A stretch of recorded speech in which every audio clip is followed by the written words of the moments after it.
Bienvenue, mesdames et messieurs, à ce nouveau numéro de votre magazine ActuBuzz qui va aborder la question des consultations, les consultations qui ont pris fin depuis la semaine passée.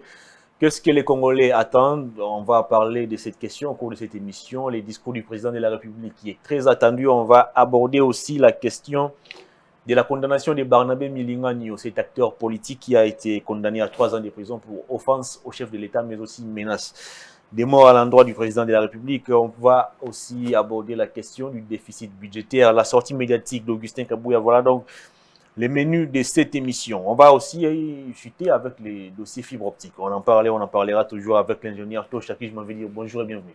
Bonjour mon frère Itoma. Comment allez-vous? Oh, ça va un peu, bien que j'ai été un peu frappé les 2 semaines passées, j'ai été souffrant, j'ai été un peu malade, j'ai été absent aux médias. La COVID-19? Non, je souffrais un peu de la malaria, tu connais, avec l'insalubrité. C'est le vécu quotidien des... Mais oui, l'insalubrité qui bat le plein à Kinshasa. On ne sait pas curer des caniveaux à Kinshasa. Quand vous arrivez chez moi là-bas à Lemba, mais je te dis, ça c'est une poubelle, vous voyez. Donc vers le marché de Lemba Terminus, là-bas, on est en train de curer, on a laissé les ordures, même les sols comme ça sur le macadam. Donc, c'est un dépôt de moustiques. Et puis voilà, j'ai été piqué, contaminé. Et j'ai fait 2 semaines fermes à la maison, sous cure, Dieu merci, parce que je suis un chrétien. Dieu me connaît et voilà, il m'a rétabli. Je suis maintenant sur mes 2 pieds, voilà. C'est une obligation pour moi de passer aux médias pour informer mon peuple. Très bien. Les consultations ont pris fin. La Mouka vous avez dit non jusqu'à la dernière minute. Pourquoi la Mouka a refusé de prendre part aux consultations? Oui. De prime abord, j'irai d'abord pour... Et les citer d'une manière particulière, pas la Mouka. Voilà. De prime abord, j'irai parce qu'on m'a appris, j'ai suivi dans le média local un monsieur qui est passé pour dire que l'ingénieur Tosha n'est plus de la Mouka. L'ingénieur Tosha a quitté... Vous avez traversé de l'autre côté. Il a quitté Martin Fayoulou Madidi. Mais ingénieur Tosha allié. Voilà, non, écoutez, soyons sérieux. Je suis toujours le porte-parole du président élu Martin Fayoulou Madidi.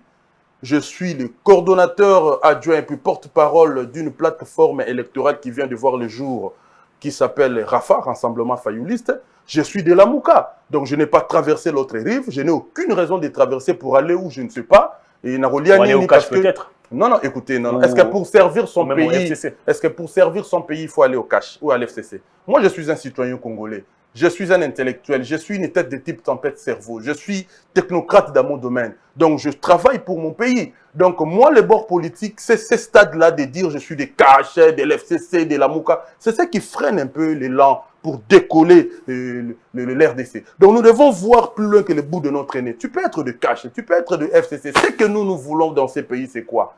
C'est l'expertise, c'est le résultat. Le peuple n'a pas besoin de savoir que Itoma, comme tu es là, tu es du cash. Parce que le cash ne va pas travailler, le cash ne fera pas du travail. Vous voyez, tu peux être de l'FCC, mais l'FCC ne viendra pas travailler. C'est l'être humain, c'est la personne qui incarne une intelligence, qui incarne une certaine expertise, qui incarne le savoir-faire, qui va le traduire en acte pour donner du pain, pour donner de l'électricité, pour donner l'école, pour donner les soins de santé, pour donner les infrastructures au peuple congolais. C'est ce que le peuple attend de nous. Le peuple n'attend pas que Tosha soit de l'ECD, même moi, je suis de l'ECD, je suis un non-cadre de l'ECD. Mais ce n'est pas l'ECD qui a payé le Minerval pour moi à l'université. Alors, mais vous avez boycotté les consultations. Katumbi, Bemba, on prépare. On a boycotté les consultations. Pourquoi? Parce que... suivi la sortie médiatique de Mouzito qui a traité Katumbi des petits messieurs. Voilà, on a boycotté, c'est tout à fait normal, nous sommes en politique. On avait jugé bon de ne pas partir. Pourquoi? Parce que nous considérons que cette crise vient de loin. Cette crise vient du lendemain des élections de 2018. Vous voyez? Ça veut dire la personne qui avait gagné les élections. D'après nous, vous voyez, nous savons que la personne qui avait gagné les élections était bel et bien le président Martin Fayoulou Madidi. Mais les histoires se sont passées comme elles se sont passées, tout le monde connaît. Et M. Félix Tshilombo Antoine, le président de la République, il est le président qui a prêté serment, il est devenu président légal, il est. Alors nous constatons les choses. Mais nous croyons, nous savons que non. M. Tshilombo fait partie d'une crise lui-même. Vous voyez, parce qu'il a fait alliance avec les gens qui nous ont paupérisés, les gens qui nous ont tués, qui nous ont gazés, qui nous ont menacés. C'était les résultats électoraux. Vous voyez, ça veut dire 18 années. Il a fait alliance avec eux pendant que nous, on criait. On tirait sur la sonnette d'alarme pour dire n'allez pas sur ce chemin-là. N'allez pas parce que le chemin-là est très périlleux. Le chemin-là est parsemé d'épines. Le chemin-là est très étroit pour toi. On savait qu'il n'allait pas s'en sortir dans ce chemin-là. Parce que autour de M. de Kingakati, il s'appelle encore comment le sénateur à vie. Autour de lui, il est entouré de gens intelligents intellectuellement. Vous oubliez le nom de l'ancien président? Oui, là, non, je peux l'oublier parce qu'il ne m'a jamais intéressé. Je parlais de lui lorsqu'il était encore président de la République. Dès lors qu'il n'est plus président de la République, je n'ai plus, à prononcer son nom, je ne le reconnais même pas. Parce que, bon, vous comprenez, même M. Félix Tshilombo Tshisekedi, aujourd'hui nous parlons de lui parce qu'il est président de la République. Il a le destin de tout un pays entre ses mains. Vous voyez, notre avenir dépend de ses décisions, dépend de sa prestation, dépend de sa vision. Raison pour laquelle nous passons aux médias pour le critiquer positivement. Vous comprenez, pour mettre des garde-fous, pour lui dire s'il prend un mauvais chemin, non, M. Félix, vous prenez un mauvais chemin, retournez sur le rail. Non, vous prenez un mauvais chemin, retournez sur le rail. Pour que nous et nos enfants, nous ayons quand même un avenir meilleur. Vous voyez, on ne peut pas laisser le pays où nous sommes maintenant là. Le pays est par terre, rien ne marche. Il n'y a pas de l'électricité, il n'y a pas de l'eau. Dans mon quartier aujourd'hui, je sais, partout, d'ailleurs ici à Kinshasa, tout le monde le sait, ça fait aujourd'hui 1 mois, il n'y a pas de l'eau chez moi, l'eau ne jaillit pas. Je fais des semaines sans voir l'électricité. Comment je peux charger mon téléphone? Comment je peux travailler sur mon ordinateur? Ma fille, quand elle revient de l'école, il faut faire son devoir à domicile. Comment je vais travailler? Comment je vais repasser mes habits? Vous voyez, c'est ce que le peuple congolais veut. Nous ne voulons pas nous embarquer dans des histoires de consultation, des histoires de dialogue, pourvu que cela nous amène une solution. Nous, notre problème est que le peuple se retrouve. La politique qui ne vise pas le bien-être social est vouée à l'échec. Donc, quand tu es un homme d'État, tu es un politicien, tu prends le destin d'une république entre tes mains, tu dois mettre dans ta tête que tu es là pour transformer le malheur de ton peuple en bonheur, tant soit peu. C'est ce que nous attendons de dirigeants de ces pays. C'est que Bemba et Katoum, ils sont partis faire en prenant part aux Nous avons dit ceci. Nous avons dit ceci. Le pays est en crise. Aujourd'hui, on fait passer Martin Fayulu et Mouzito comme étant des ennemis de la population. Non. Écoutez, nous sommes en politique. Cette façon de voir les choses est surannée. Tout le monde ne peut pas être de même bord. Vous voyez? On a opté dans cette république pour un régime démocratique. Lorsque nous parlons de la démocratie, ça veut dire que nous avons une majorité qui gouverne, qui peut être une majorité absolue, soit par alliance. Nous avons aussi une minorité qui est là, en train d'observer et de formuler des critiques. Tout le monde ne peut pas suivre cash. Tout le monde ne peut pas être de l'UDPS. L'UDPS doit comprendre que la différence est une valeur. L'UDPS doit comprendre que certaines personnes doivent être aussi à l'écart pour les regarder de loin, enfin de leur prodiguer des conseils. Vous voyez? Mais si vous voulez entraîner tout le monde dans votre histoire de l'union sacrée radicale là, si c'est l'union sacrée de la République, mais maintenant, qui fera l'opposition? Avec la folie des grandeurs, vous savez qu'on dit le pouvoir corrompt. Lorsque vous avez le pouvoir, avec le miel là, vous risquez de ne plus voir où vous allez mettre le pied. Vous pouvez faire des histoires qui puissent énerver la Constitution, qui puissent énerver la loi de la République. Raison pour laquelle nous voulons rester à l'écart. Pourquoi? Parce que nous considérons que le président Félix fait partie du problème. Dès le lendemain des élections de 2018. Donc, il ne peut pas être juge et parti. La Constitution lui reconnaît cette prérogative d'être un arbitre. Un arbitre ne joue pas sur terrain. Quand un arbitre commence à jouer pour un camp, il cesse d'être arbitre. Un arbitre est au milieu. Ça veut dire qu'il ne participe pas aux querelles des gens. Mais lui-même, il participe aux querelles parce qu'il a fait alliance avec FCC pour gouverner le pays. Moi, je l'ai toujours dit. Je fais confiance à monsieur Félix Tshisekedi Tshilombo. C'est un grand monsieur. Vous voyez, c'est un grand monsieur. Lorsqu'il est allé signer l'accord avec Kabila, il n'a pas demandé l'avis du peuple congolais. Lorsqu'il est allé embrasser Kabila avec l'FCC, il n'a pas demandé mon avis, ni votre avis, ni l'avis de tout le monde. Vous voyez, c'était le résultat des élections. C'est ce que j'ai dit. Ça veut dire qu'il est allé en âme et conscience. Il a réfléchi. C'est quelqu'un qui a une tête qui tourne. Il a été entouré aussi de conseillers. Il a su que non, avec l'FCC, ils iront jusqu'au bout. Qui a dit que non, désormais, M. Kabila, c'est un partenaire politique? Qui a dit ça? Vous voulez que nous rebobinions le discours de M. Félix Antoine Tshilombo Tshisekedi? Il a vanté Kabila lui-même. Il a dit que c'est un partenaire politique, ce n'est plus un adversaire. Je vais coaliser avec lui pour le destin de cette République jusqu'à la fin, pendant les 5 années. On avait concédé, on lui avait fait confiance. C'est ce que nous voulons. Mais aujourd'hui qu'il a constaté que Kabila veut s'ériger en obstacle vis-à-vis de lui. C'est une crise de ménage. De lancer un appel à vous. La crise que vous voyez aujourd'hui, avec qui vous avez milité au sein de l'opposition. C'est ce que j'ai dit. La crise que vous voyez ici, c'est une crise de ménage entre l'homme et femme. C'est une crise entre coalitions. Dans leur charte, là, dans leur accord, il est prévu un cadre de concertation permanent où ils pouvaient se parler pour trouver des solutions lorsqu'il y avait des couacs. Mais maintenant, qu'est-ce qui a régné? Plusieurs fois. Ce que vous ne comprenez pas dans cette histoire de cash et l'FCC, c'est quoi? Les deux partenaires n'étaient pas sincères l'un envers l'autre. Ça veut dire quoi? Celui-ci a signé, mais il avait des idées derrière sa tête. Au signé, alors qu'on a moningo le bimon, ce qui a comme Fikawana, n'a pas l'esprit. Monsieur Félix Tshisekedi Tshilombo savait bien qu'il avait un pouvoir concerté. Il n'avait pas les pleins pouvoirs parce qu'il n'avait pas la majorité au Parlement. Ça veut dire que le gouvernement serait dirigé par l'FCC. Il le savait. Vous voyez? Mais qu'est-ce qu'il a fait? Il a dit, bon, et je vais user de toutes mes prérogatives en tant que président de la République pour récupérer le pouvoir. Il veut tout récupérer entre ses mains. Mais c'est que moi, j'ai dit à M. Félix Tshisekedi Tshilombo, il est le président de la République, on a tout intérêt de préserver les acquis. On ne veut pas avancer d'un pas et de reculer de 10 pas.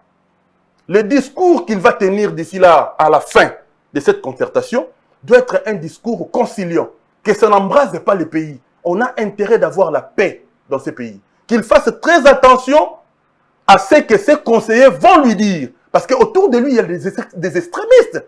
Nos amis de l'UDPS. Un peu comme autour des Vous voyez, il y a des extrémistes, laissez-moi. Je suis en train de faire un conseil à M. Tshilombo, qui c'est le président de la République. Autour de lui, il y a des extrémistes. Quand vous prenez M. Kabouya, quand vous prenez M. Kabound, quand vous prenez tous ces gens-là qui sont autour de lui, de M. Kitengayos, ils sont nombreux là, ce sont des extrémistes. M. Félix Tshisekedi doit se recroqueviller en lui. On dit, lorsqu'on ne sait plus où aller, on retourne dans ce qu'on connaît mieux. Il doit fermer sa chambre et penser la République. Il doit faire très attention parce que les décisions qu'il va prendre dans quelques jours ici, il faut que ces décisions soient salvatrices pour faire décoller le pays. Et non des décisions qui vont marcher sur la Constitution de la République, qui vont énerver la Constitution de la République, qui vont nous plonger encore une fois de plus dans une crise incommensurable. Très bien. Ça, nous ne voulons pas. Alors, il doit faire un effort. Il doit faire un effort. Il n'est pas obligé d'écouter tous ces conseillers-là qui sont autour de lui. Ils ne foutent absolument rien. Les 720 conseillers qui entourent le président Félix, ils ne foutent absolument rien. Vous comprenez? Monsieur le Président, s'il vous plaît, je vais atterrir. Monsieur le Président a tout intérêt de pouvoir balayer autour de lui. S'il veut récupérer les 3 années qui lui restent, il doit faire le ménage. Il doit mettre la propreté dans la boutique. Ça veut dire revoir un peu son entourage là. Il est temps. Il n'est pas trop tard pour faire mieux. Il est temps. On peut récupérer les 3 années. Regardez, aujourd'hui, on a fait 2 ans avec M. Félix. Quel est le bilan? Quel est le bilan? Passez sur Victoire, allez voir des eaux là-bas, qu'il pleuve ou pas. Mais c'est un lac. C'est un lac. Est-ce que pour tirer? Laissez-moi. Mais lui, il est arrivé pour nous amener solution, monsieur. Il n'est pas arrivé pour pérenniser ce qui a été mal fait par le monsieur de Kingakati. Non, il est arrivé pour nous amener solution. Non, écoutez. Les demi-terrains que les chauffeurs des taxis font ici, pour arrêter cette histoire-là, il faut faire une consultation. Il y a un ministère de l'économie. Mais c'est lui qui est le garant de la République. Que fait ce ministère? C'est lui qui est le garant du bon fonctionnement des institutions. Nous passons à la télé, nous décrions, nous dénonçons chaque jour. Mais il est là. Qu'est-ce qu'il fait? Il doit donner des injonctions à ses ministres. Vous voyez, pour que les choses marchent. On va évoluer. Vous voyez, aujourd'hui, la gratuité est en train de boiter. Est-ce que vous savez qu'aujourd'hui, les prêtres catholiques ont demandé aux parents de pouvoir subventionner les enseignants? Est-ce que vous savez cela? C'est déjà un échec de sa part. Est-ce que vous savez que le projet 100 jours, c'est un fiasco? Allez vers des bonhommes là-bas. Hier, je suis allé enterrer la maman d'un ami. J'ai fait 4 heures du temps pour quitter des bonhommes de la station jusqu'à arriver au niveau du quartier 1. Une distance qui n'est pas même 500 mètres. J'ai fait 4 heures du temps. C'est un éléphant blanc. Ça ne marche pas. On n'a pas du courant. On n'a pas l'énergie électrique. Vous voyez? Les caniveaux ne sont pas curés. Il y a du désordre, l'insécurité, les coulons par-ci par-là. Est-ce que pour mettre de l'ordre dans la République, il faut aller faire des consultations? Très bien. Alors, vous voyez, c'est un passe-temps. C'est un passe-temps. Moi, je dis à M. Tshilombo, le président de la République, de pouvoir mettre l'eau dans le vin, de chercher des solutions. Et d'ailleurs, moi, j'avais préconisé... C'est qu'il a fait à travers les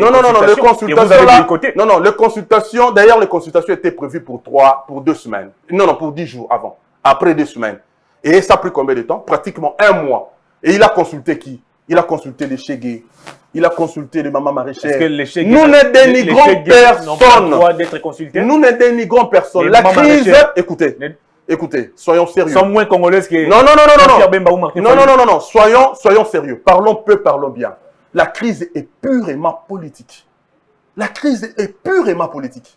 Et lorsque lui, il a fait son discours... Mais il y a l'économie qui ne marche pas. Il y a la sécurité qui ne marche pas. Écoutez. Quand lui, il a fait son discours de 6 minutes, il a dit qu'il va consulter les personnalités les plus représentatives. Vous comprenez? Ça veut dire les gens qui connaissent la politique, qui doivent lui dire, Monsieur le Président, pour sortir de ces carcans, voici la direction. Voici les recommandations. C'est quoi les mariages? Une maman maraîchère n'a besoin... Une maman maraîchère n'a besoin que d'avoir ses semences. Une maman maraîchère n'a besoin que d'avoir de l'eau dans ses jardins. Mais pour un enfant, il faut une très bonne politique. Un chèque, après avoir été consulté par le chef de l'État, quel est son sort du mois? Ils sont rentrés dans la rue, n'est-ce pas? Les chèques qui se sont fait consulter. Ils sont où maintenant? Ils sont rentrés dans la rue. Leur problème, c'est quoi? Ils doivent être encadrés. Ils doivent être encadrés. Ça veut dire que la crise était purement politique. Il n'appartenait pas au chef de l'État d'aller recevoir n'importe qui, tout le monde. Tout le monde ne pouvait pas lui donner de vision pour essayer de sortir le pays du gouffre où nous nous trouvons. C'était une crise purement politique. Il appartenait au chef de l'État de consulter des têtes de type tempête cerveau. Consulter la Mouka, consulter FCC. Et puis, sa classe politique cache, se mettre autour d'une table, former un triangle et parler en face pour dégager une nouvelle dialectique. Vous avez refusé. On a refusé parce que... Oui, on avait refusé parce que nous croyons que le monsieur Félix Tshisekedi Tshilombo fait partie de la crise. Il ne peut pas être juge et parti. Nous lui avons donné notre format. On voulait assez que comment on peut dire, la médiation soit neutre. Ou soit par la SADC, ou soit par les confections religieuses, qu'on se mette autour d'une table, que lui il ne nous consulte pas. Qu'on se parle entre nous, qu'on se dise des vérités en face, qu'on trouve des solutions. Et d'ailleurs, nous, pour l'étudier, le président Martin Fayulu, la proposition de sortie des crises est déjà là. Notre cahier de charges est déjà à la présidence. La réforme institutionnelle. Vous vous rappelez, M. Thomas, laissez-moi. Laissez-moi citer. Tout le monde ne s'inscrit pas dans la logique des vous vous rappelez qui est préconisée par Fayulu. Vous vous rappelez, au lendemain des élections, on avait dit qu'on était en pleine crise. Que disait l'UDPS? Que disait l'FCC? Il n'y a pas de crise. Le pays marche bien. Il n'y a rien à réformer. Nous sommes normaux. Ce sont des aigris, des extrémistes. Aujourd'hui, où en sommes-nous? Vous nous avez rejoints. Il n'y a pas de crise. Vous nous avez rejoints. Je prends les mots. Le président dit qu'il y avait crise. Selon lui, le président de la République a dit dans son discours qu'il y a crise. Henri Thomas Lokondo, qui s'est entretenu avec le président, nous a révélé à la presse que le président lui a dit qu'il n'y avait pas de crise. Mais il y a plutôt malaise au sein de la coalition. C'est que Henri Thomas Lokondo, c'est un vieux que je respecte d'ailleurs. Parmi les 10 ou les 15 députés de ces législatures, de ces quinquennats qui travaillent, ici figurent. Sur les 500 qui sont là, je t'ai dit à peine qu'il y a 10 ou 15 qui travaillent. Les restes là, c'est de la racaille. Hein. Je t'ai dit, ils ne travaillent pas. Henri Thomas Lokondo, il est pertinent dans ses réflexions. C'est une tête. Vous voyez, c'est une bibliothèque. Mais simplement, tu veux que je fasse foi à quel discours? Le président lui-même nous a fait un discours direct pour dire qu'il y a crise. Et lui, au sortir de la consultation, il nous dit que le président lui a dit qu'il n'y avait pas de crise. C'est faux. Il y avait plutôt malaise au sein de la coalition. Non, c'est faux, il y a crise, papa. Le pays est... Est-ce que vous savez qu'il n'y a pas conseil de ministres? Il y a de cela déjà un mois passé. Il n'y a plus conseil de ministres. Le cadre institutionnel où les ministres doivent se parler pour chercher solution au problème du peuple, ce cadre-là a été suspendu. Et toi, tu dis qu'il n'y a pas de crise? La crise est tapante. La crise est tapante. On vient, le ministre de l'économie, non, du budget. Jean Baudouin-Maillot. Il vient de faire une révélation pour dire qu'il n'y a plus l'argent pour supporter les frais d'émission de ministres. Maintenant, les ministres qui ne se déplaceront pas, comment on va gérer le pays? Donc, ils sont condamnés de rester sur place. Quelque chose qui se passe à Boudjala, quelque chose qui se passe à Aru, qui se passe à Katakokombe, qui se passe à Kisangani. Comment les ministres doivent s'y rendre pour s'imprégner de la situation? Il n'y a plus l'argent pour le supporter. Est-ce que vous dites qu'il n'y a pas de crise, papa? La crise, elle est là. Moi, je me demande, mon peuple, comment est-ce qu'il va fêter? Nous sommes à la fin de l'année. Comment est-ce qu'il va fêter? Il n'y a pas de courant, il n'y a pas de l'eau, il n'y a pas d'emploi, il n'y a rien. Il n'y a rien. Nous sommes dans un non-état. Le président Félix doit faire vite. Nous attendons son discours. Et d'ailleurs, moi, je lui dirais, avant de prononcer son discours, il doit beaucoup prier. Il doit beaucoup prier. Il doit beaucoup prier. Il prie déjà, mais je lui dis qu'il doit beaucoup prier. Parce que ces discours risquent Ces discours risquent. Si il fait un bon discours, le pays va se stabiliser, va décoller. Mais s'il suit les aigris qui sont autour de lui, le pays va s'embraser. Très bien, on va parler maintenant de l'unité au sein de votre coalition Lamouka. Il y a aujourd'hui, c'est vraiment clair, hein, ça se voit vraiment à l'œil nu. Il y a d'un côté Fayoulou et Mouzito qui ont fait bloc, et de l'autre, il y a Bemba et Katumbi qui ont même participé aux consultations, et s'en est suivi la sortie médiatique de Mouzito qui a qualifié Moïse Katumbi d'un petit monsieur, il n'a pas financé la campagne de Martin Fayoulou. Alors aujourd'hui, est-ce qu'on peut toujours parler de l'unité au sein de la coalition Lamouka? Il y a Martin Fayoulou qui trône dessus, mais il y a Bemba et Katumbi qui sont partis prendre part aux consultations, alors que les leaders, c'est lui qui patronne aujourd'hui Lamouka, n'a pas été d'accord avec cette démarche. Qu'est-ce que vous en dites? Mon frère Itoma, j'avais dit ici que Lamouka était une plateforme électorale. Vous voyez, chaque leader de Lamouka appartient à un parti politique, à une formation, disons, une formation politique bien définie. Et puis, vous devez savoir qu'il y a la liberté de l'expression et la liberté de l'esprit. Vous voyez? Donc, ce que moi je vous dis, au Congo, nous n'avons pas des hommes d'État. Ça veut dire, nous faisons des alliances de façade. Et même Fayoulou n'est pas aussi... Vous voyez?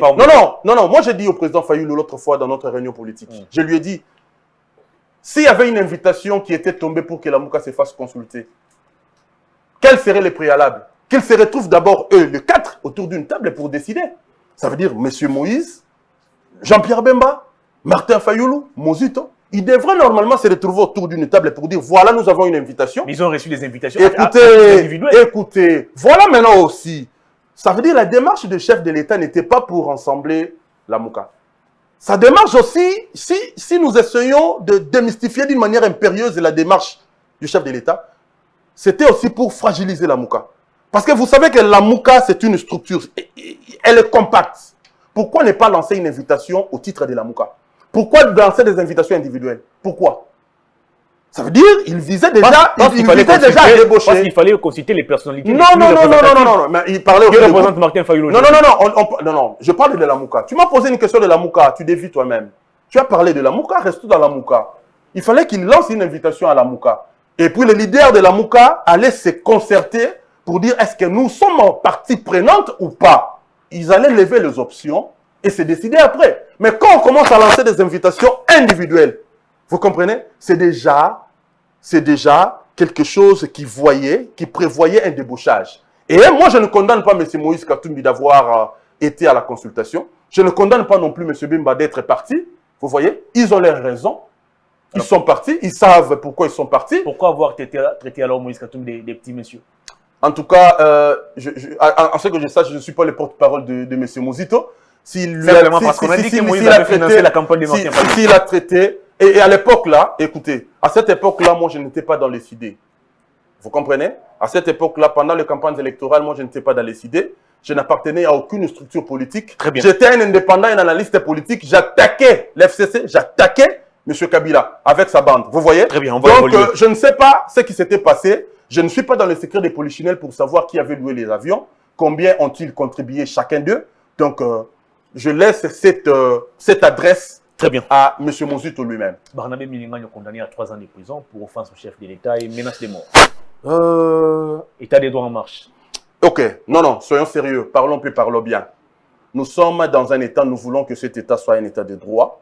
Même si moi, je suis en train de critiquer M. Félix Tshisekedi Tshilombo, le président de la République aujourd'hui. Vous allez vous limiter dans les principes. Vous comprenez? Je me limite dans les principes. Ça veut dire que les critiques que je suis en train de formuler sont des critiques constructives. Je suis en train de tirer la sonnette d'alarme pour que le président m'écoute, pour qu'il change les fusils d'épaule là où il y avait mal. Mais je ne peux pas aller au-delà des limites. Aller aux insultes. Lancer des invectives. Voilà, par exemple. Je ne peux pas aller là.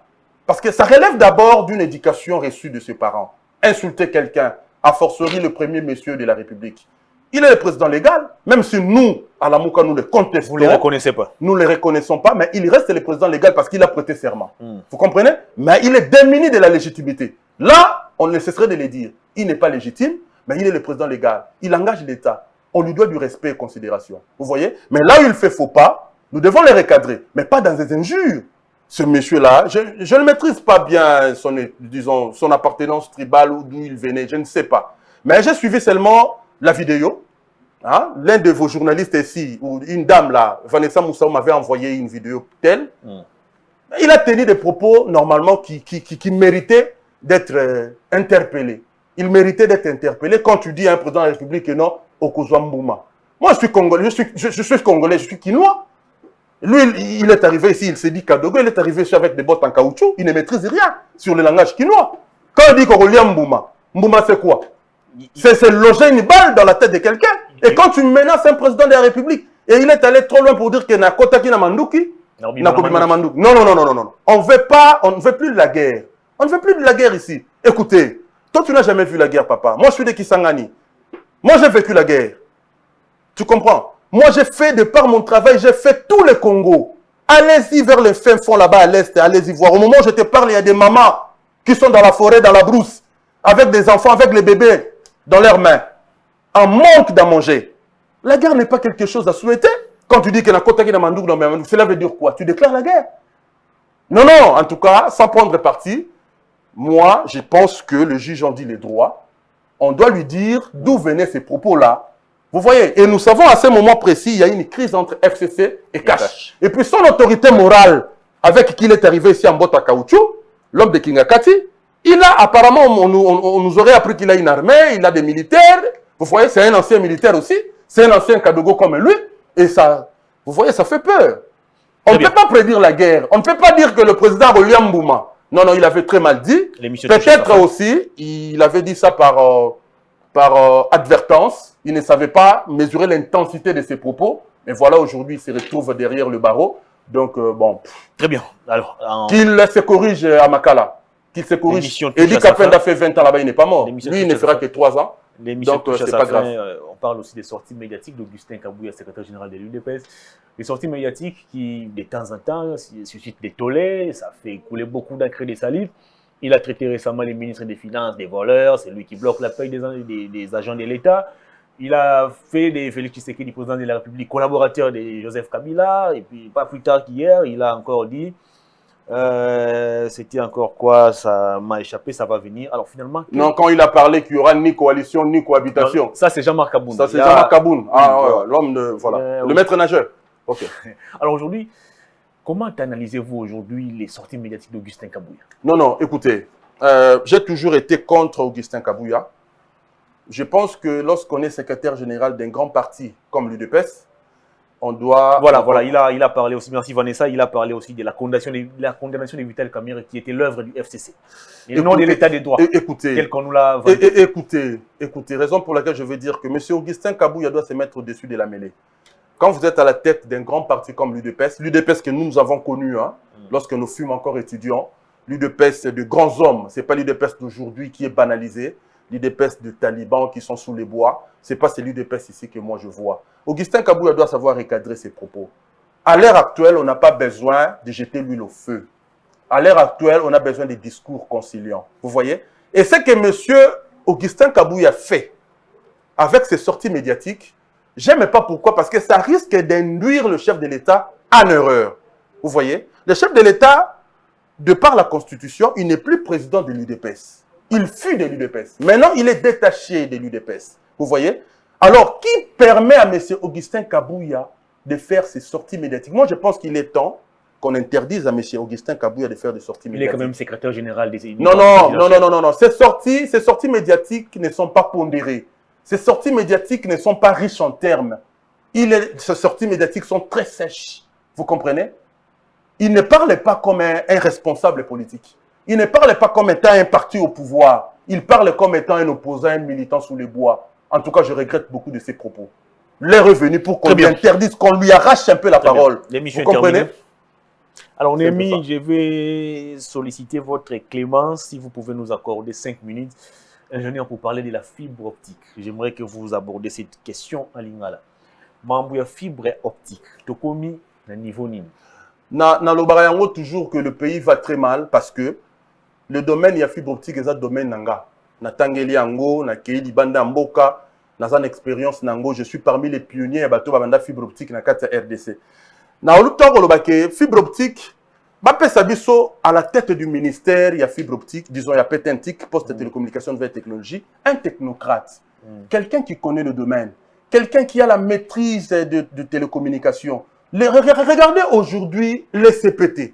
Oh, normalement, le CPT, c'est la structure qui allait réguler le secteur des télécommunications en RDC. Et puis quand on a commencé la fibre optique en RDC, on a commencé la fibre optique avec qui?